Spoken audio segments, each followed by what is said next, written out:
بسهولة، بس احنا دلوقتي في فخ اسمه العولمة.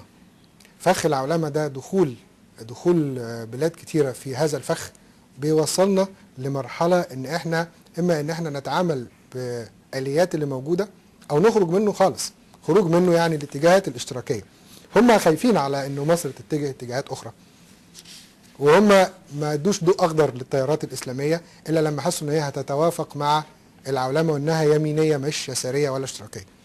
ده اللي خلاهم ايدوا ده، لان هم خايفين. اكتر حاجه خايف منها الغرب هو التيار القومي او التيار اليساري. شريف، انت بتكتب روايتك لمين؟ انا بكتب روايتي، هي الكتاب رساله. كلمه كتاب معناها في المعجم رساله، فانا ببعث هذه الرساله لمن يهمه الامر. لمن يهمه الامر، يعني انت مش محدد لا خالص، هي رساله. انت يعني الكتاب، انت لما الرساله ما بين شخصين او ثلاثه، لكن في حاله الروايه هي لمن يهمه الامر.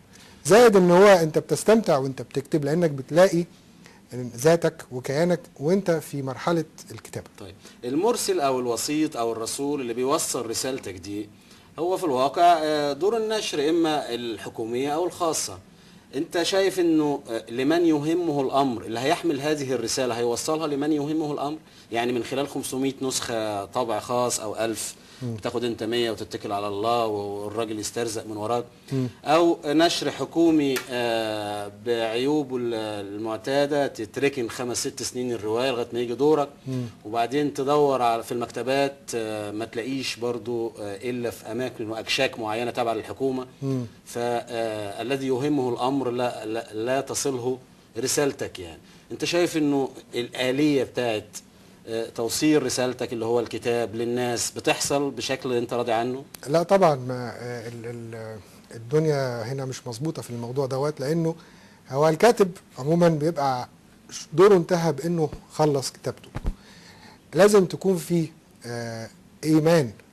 ايمان باهميه توصيل هذه الرساله لاكبر قدر من الناس علشان يحصل التواصل الحضاري. لكن ما بيحصلش، الازمات موجوده، عدد الاصدارات بتبقى محدوده، التوزيع سيء، كل الكلام ده كله موجود فعلا.